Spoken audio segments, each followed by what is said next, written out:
Number 25. What is the radius in angstroms of the orbital of an electron with n equals 8 in a hydrogen atom? Okay, so the question's asking for a radius for an electron that's found within the hydrogen atom. And the model that really went into depth into talking about hydrogen was the Bohr model, right? So we can use all the formulas that we know relating to Bohr to try to find this out. They're asking for the radius, so there's only one formula that has the radius in it. And that formula is r equals n squared all over z times a subnotch 0. So we need to just figure out what these four parts are. Well, the radius is r, right? And that's what we're trying to solve for. Just know that in this equation, the radius will always be in units of meters. They want the radius in angstroms, so we're probably going to have to convert after we find out what the radius is. Now, the n value is the shell value, right? That's the principal quantum number. And they tell us that the shell value was 8. So n equals 8 for this case. That means that it's the 8th shell away from the nucleus. So that's 8 circles out from the nucleus. So this electron is super far away from the nucleus. Z is the nuclear charge, aka the charge of the nucleus. Remember, the nuclear charge is always what the protons are, because that's the charge of the nucleus. The nucleus only has protons and protons and neutrons. Neutrons have no charge. The protons are the only one that has the charge. So look on the periodic table. For hydrogen, the atomic number is 1, and that's the number of protons. So number of protons, number of p.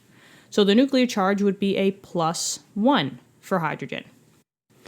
And the A notch 0 is called the Bohr radius. This is a constant number that you might have to memorize if your teacher or professor does not give it to you. So I'll just let you know that the Bohr radius is 5.292 times 10 to the negative 11th meters. And that's why radius has to be in meters, because the Bohr radius is in meters, so those have to match. So let's plug it in and solve for r. R equals, they told us that the n was 8, so 8 squared, all over a +1 times Bohr radius, which is 5.292 times 10 to the negative 11th. So your radius is, I'll just put r. R equals 8 squared is 64, right? 8 times 8 is 64. So 64 times the Bohr radius, 5.292 times 10 to the negative 11th. I'll round to 3 sig figs, so I'll say 3.39. 3.39 times 10 to the negative 9th, and that's in meters. However, they want it in angstroms. So do you guys know the conversion between meters and angstroms? I'll do the shorthand version here. If you want to go from meters to angstroms, which is that little A with the halo on the top, all you got to do is multiply by 10 to the 10th. And then if you ever need to go back, you just divide by 10 to the 10th. All right? So all I got to do here is just take my meters and times it by 10 to the 10th, and I will get angstroms.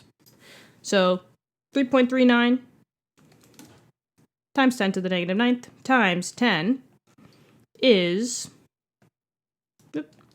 3.39 times 10 to the negative 9th times 10 to the 10 is 33.9